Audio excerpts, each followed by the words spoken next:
All right. Ready to dive into the world of Dave Ramsey and figure out if his famous financial approach is the one for you? Let's do it. I think a lot of people are curious about Ramsey. Yeah, totally. And today we're going to break it all down. We're talking zero-based budget. Those baby steps, the envelope system, which, by the way, Gets a bad rap. it does. But we're going to unpack all that. Yeah, and more importantly, I think we want to really look at what makes Ramsey's method so popular. Right. Like, why does this resonate with so many people? And is it right for you? So let's start with this whole zero-based budget thing. Okay, so zero-based budget. It sounds kind of scary. It does. Where's the fun?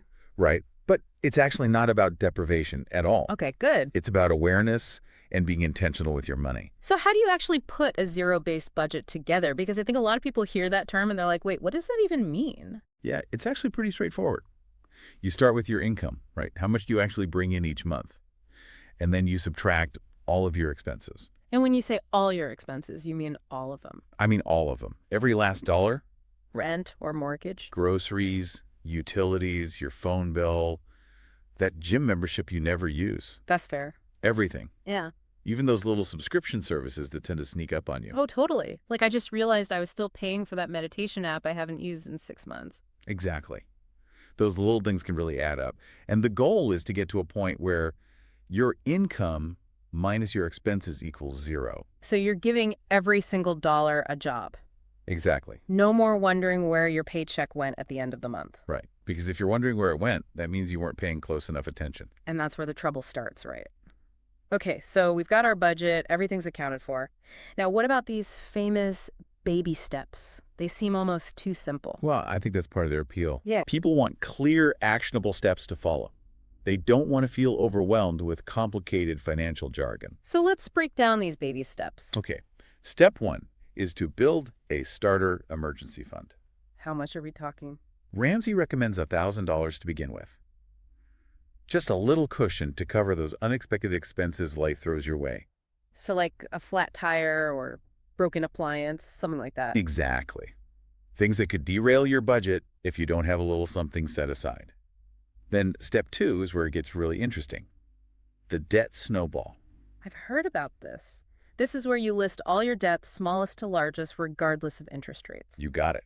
And you attack that smallest debt with a ferocity. Like it's the last piece of pizza and you're starving. Right. Put every extra dollar you have towards that debt until it's gone. And then you take that same intensity to the next smallest debt. Precisely.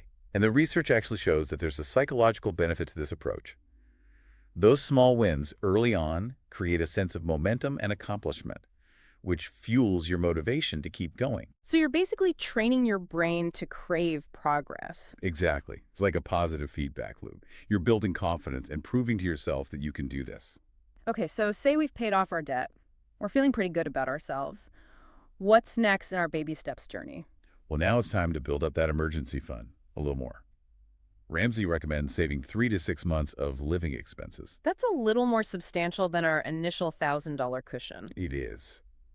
But think of it as your financial safety net. It gives you peace of mind knowing that you can weather any storm life throws at you. Job loss, medical emergency, whatever it might be. Exactly. And once you've got that safety net in place, then you can start thinking about investing for the future retirement college funds, whatever your long-term goals might be. This is so interesting because it's like he's building this foundation, right? Like we're not even talking about investing until we've got those essential things covered. Right. Ramsey is all about building your financial house on solid ground. He calls it the 4 walls.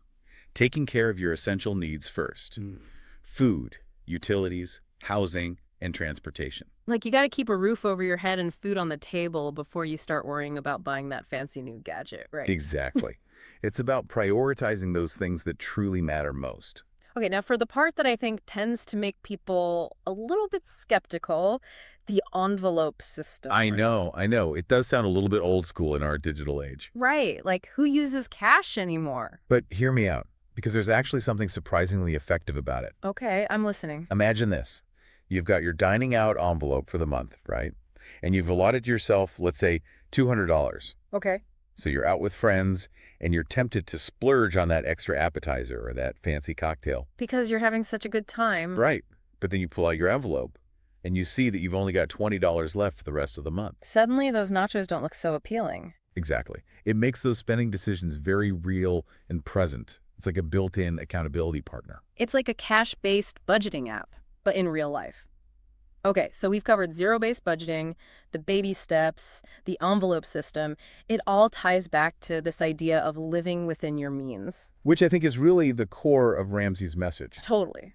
But how do you actually do that? Like, it's one thing to say it, but putting it into practice is a whole other story. It's true. It takes discipline and a willingness to make some temporary lifestyle adjustments. But the rewards are worth it. Because when you're not living paycheck to paycheck, you have the freedom to make choices that truly align with your values. Exactly. Imagine not stressing about money all the time. Sign me up. Yeah. But how do we actually make sure we're staying on track? That's where those monthly budget check-ins come in. So even though we have our zero-based budget all set up, we still need to review it every month? It's like going to the doctor for a checkup. Okay, I like that analogy. You might feel great, but it's still important to get things checked out regularly to make sure everything's running smoothly. So we're looking for any areas where we might need to adjust our spending, or maybe our income has changed. Exactly. Life is full of surprises, things happen, your income might fluctuate, unexpected expenses pop up. It's totally normal. So these monthly check-ins help us stay flexible and make sure our budget is still serving us. Precisely.